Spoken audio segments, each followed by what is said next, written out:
Hello everyone. So today we are going to study a new topic, that is perceptron neural model. That is, this is a different model in neural network which is termed as perceptron, and it was based on the name of the scientist also. So what is this perceptron neural model actually? Earlier we have studied different types of architectures of neural network, artificial neural network. Those were, if you remember, that was single layer, multi-layer. These two, single layer and multi-layer, were feed forward, and the third one was recurrent, which was also called as feedback network. So this is a special form of single layer feed forward network, which is termed as perceptron. This is a neural model. Now, this perceptron neural model was proposed by Rosenblatt in 1958. So it is a basic neuron which was designed at the very early age of artificial intelligence, and it is being classified into two inputs of two categories, that is of plus one and minus one. Hence, it is termed in the step function. You all know what is step function. Step function can be defined in minus one and plus one. We have earlier discussed about the step function graph also, and the output also. So just working on this, that is, a perceptron uses a step function that returns plus one. When it returns plus one, that means output is plus one if the weighted sum of its input is greater than equal to 0. Else it is minus one. That means when it is minus one, it is minus one whenever the weighted sum of the inputs is less than 0. At that time it is minus one. So this is the basic criteria of getting the output through the perceptron neural model. So it is represented by phi. Phi, we all know this is the activation function, and we are going to get it with the help of step function. We are using step function out here. Now this is a very similar graph we have earlier studied also, and you are much aware of this network now. The only difference is this particular part is called as B, that is bias. Just a review back, these are the input neurons, that is X1, X2, Xn. These are the weights which are linked through the unit from the input, that is, from input X1, the weight W1 is attached. To X2, W2 is attached. With Xn, Wn is attached. And we have one more input which is termed as the bias, right? We are just going to study what is this bias and how it is being designed. Next, we will get this weighted sum output, and this will pass through an activation function. Here, earlier we were using the term I here, but now we are using the term V. So this is the same, the net weighted sum. So V is the net weighted sum. It will be X1 W1 plus X2 W2 plus Xn Wn. This will pass through an activation function. Which activation function? The step function, right? And that will give you the final output Y. So moving on, this is the one we are getting. That is, node's output will be whenever the net weighted sum is greater than equal to this bias. This is the training bias, how we are going to train the bias, and 0 in the otherwise condition, that is phi. Now, when we rewrite this, we just take this particular term here, and we can say that W1x1 plus W2x2 plus till Wnxn minus this bias, which is greater than equal to 0. So every time this, because we are taking we are getting the net weighted sum, so it should be plus. तो हमने यहाँ पे अगर plus बाहर लिया तो we will get it the minus one inside it. So this particular will always be minus one. So we are going to say, and this equation will represent the same thing. Now with the no change, we get the bias which is equal to minus one. So every time we get bias, this is nothing but just another weight. Okay, so nothing we are going to make it new. We are using this bias just as another weight. I have highlighted this part also, and the value will always be minus one, whose activation will always be minus one. Just add one more input unit to the network topology. This is what we have done as the bias. So this is the training bias. Now, perceptron learning rule is whenever the teacher design the desired output we get, and we get the calculated output. So there are two outputs, desired output and the calculated output. The difference between two will give you the error. So we need to adjust the weight. So here W, delta Wij will be, we are going to calculate how we are going to adjust the weight. This is denoted by delta Wij. So delta Wij will be equal to alpha multiplied by expected output minus the computed output. That is the difference between the two into input J, where alpha is the learning rate. This is the error, teacher minus output. You can also write it as, desired output minus calculated output, expected output minus actual output. All these are same things. And what is this input J? Input J is the input activation. So for the next, this new weight will be what? This is the new weight. New weight will be equal to the old weight plus the delta weight we have calculated from here. So this is how the perceptron defines its learning rule.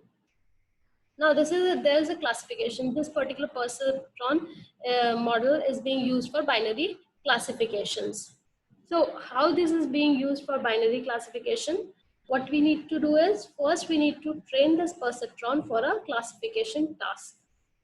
Now for this classification task, we need to classify the classes according to the suitable weights. So find suitable weights in such a way that the training examples are correctly classified. Then we are going to make the graph and separate it on the plane. This we are going to understand in the next slide. The perceptron can only model linearly separable classes. This is a limitation of perceptron model. We'll understand this in the next slide, that how this is linearly separable, how what actually we mean when we say linearly separable. When the two classes are not linearly separable, it may be desirable to obtain a linear separator that minimizes the mean squared error.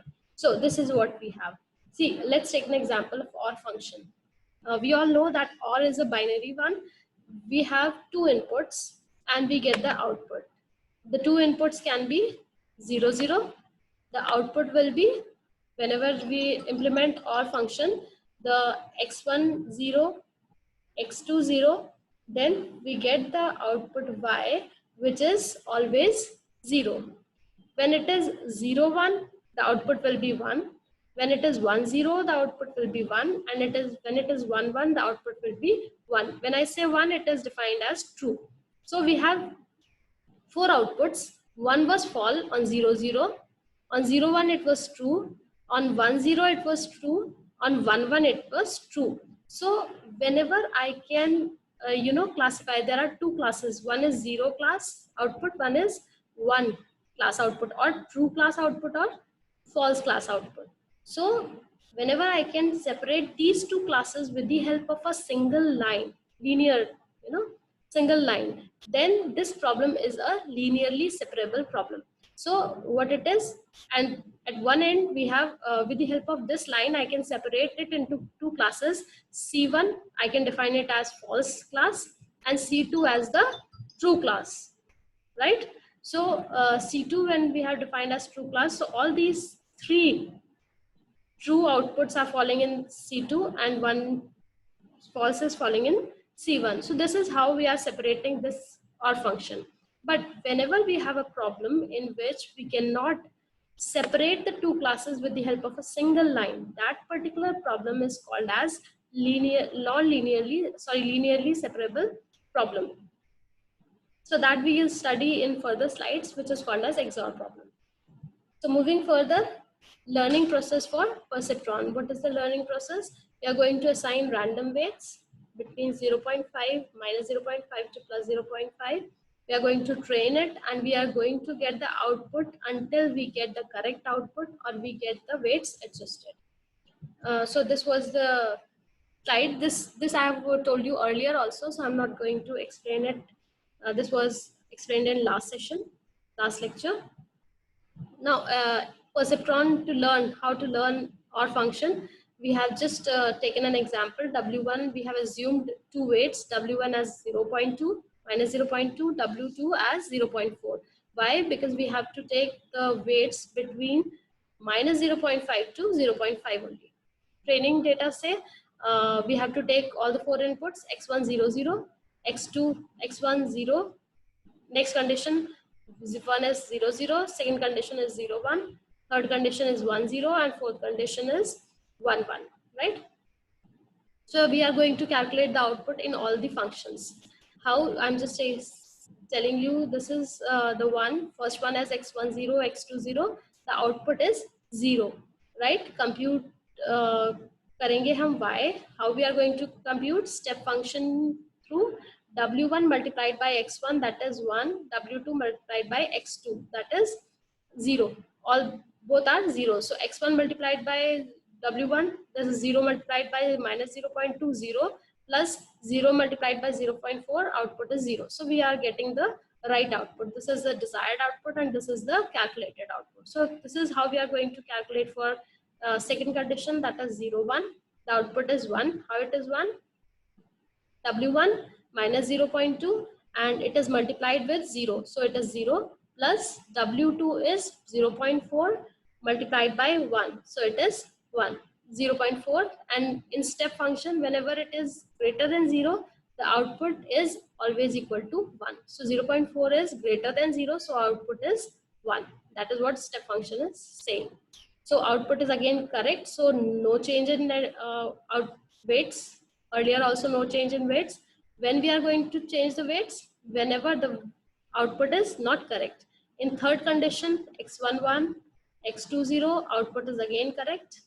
Now here the step is, it is not correct. The output is 1, and when we compute it, w1 as minus 0.2 multiplied by 1, we get minus 0.2, w2 0.4 multiplied by x2, that is 0, so 0. So the output will be equal to minus 0.2. So it is less than 0. Now here we will get what? We will get minus 1, which is not correct. It should be equal to 1. So what we are going to do? We are going to, correct the weights. We are going to adjust the weights here. How we are going to adjust the weight? With the help of this formula. And we are going to trigger it again. So this is how we are going to learn through this rule. Now there's a limitation about perceptron, which I told you in earlier slides. That is, it is not implemented in linearly separable model problems.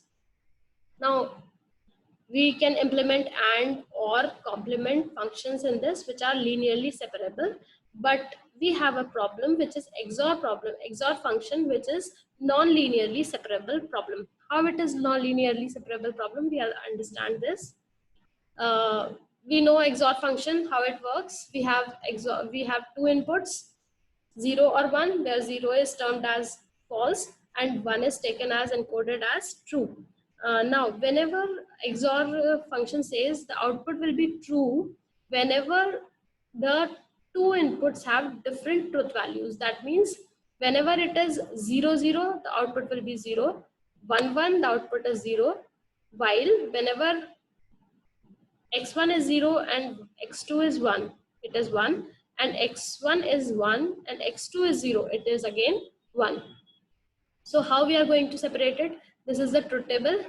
For 0 0 we have 0, for 0 1 we have 1, 1 0 we have 1, and 1 1 we have 0. Now when I say these are, I have two true conditions and two false conditions. We'll just plot it. For 0 0 it is false, for 1 1 it is false, for 0 1 it is 1, and for 1 0 it is 1. So now see, one class, this is C1, true condition, the other class is C2, that is false condition. Now these two are falling in this part and these two are falling in two other parts. There is no way I can separate it with a single line. If I separate it here, then it will be true false and true false. If I separate it this way, again it will not take. If I separate this way, so there is no possible way in which I can, separate the two classes in with the help of a single line. So what I have to do is, this particular problem is called as non-linearly separable problem. Hence, this is XOR problem. XOR, non-linearly separable problem.